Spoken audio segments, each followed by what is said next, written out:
And Andrew, I'm going to ask you about that, but first, we've got that campaign alert on the screen. Senator Jim Webb issuing a statement today saying that he does not want to be Barack Obama's vice president.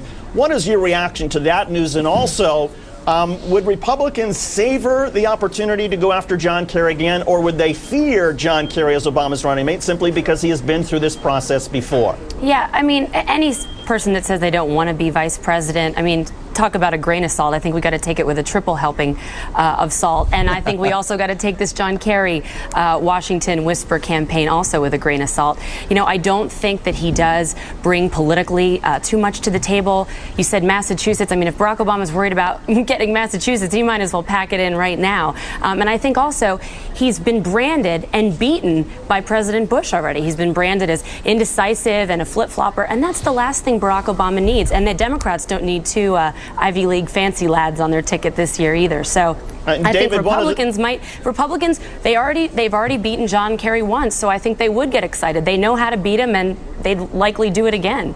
I'm going to agree, and I think this is simply enough. I find it hard to see how.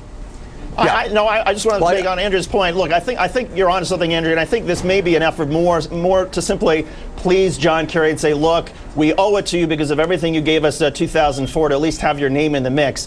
But David, one of the things that Obama certainly would like in the mix is to put Virginia in play. And doesn't this hurt him now with Jim Webb saying, you know what, I don't want any part of being on the ticket?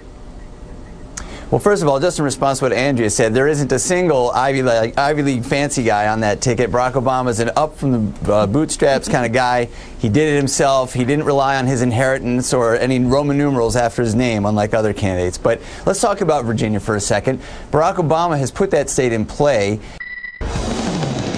On the trail now, Barack Obama is heading overseas soon, going to Germany in part to deliver a speech, perhaps at the Brandenburg Gate. That is in the heart of Berlin, a symbol of unity between the former East and West Germany. He won't be the first American to do this. Remember these moments of presidential history. First, John F. Kennedy about 45 years ago. Then Ronald Reagan about 20 years ago, both at the Brandenburg Gate. In the world of freedom, the proudest boast is, Ich bin ein Berliner. Mr. Gorbachev. Mr. Gorbachev, tear down this wall. Huge moments in history. Barack Obama, though, is not the U.S. president yet. He's still running for office, and that has raised a few eyebrows, both here and also in Germany. Is it appropriate for a candidate to deliver what is essentially a campaign speech from such an iconic site in another country? What do you think? Let's bring in Fox contributor and Democratic consultant Bob Beckel, Andrea Tantaros, political analyst and a Republican consultant as well. All right, Bob, is it a big deal? Well, I don't think. First of all, tell Megan it's a good idea that the air traffic controllers don't drink. So that's important. Let's hope not, huh? I see his point. He may be honest. At least not on the job, right? That's right.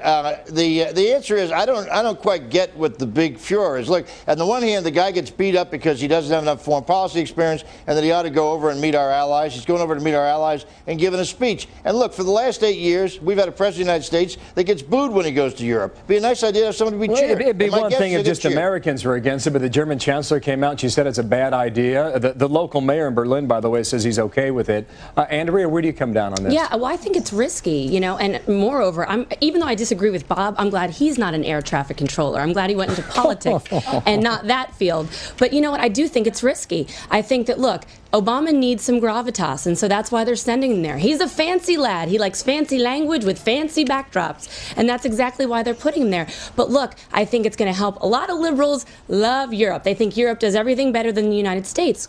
Although our country is facing so many domestic crises, I just don't know if it's wise for any candidate to go over to another country to spend a lot of time campaigning. I think they're better off in this country, but you know what? We'll just have to wait and see. Well, we're going to see this trip go from Europe to the Middle East, possibly into Iraq. Well, why isn't he in Iraq, Bill? He's going to Germany before Iraq. I mean, apparently that'll be one of the stops along the way. A lot of that stuff is held pretty tight because of security matters.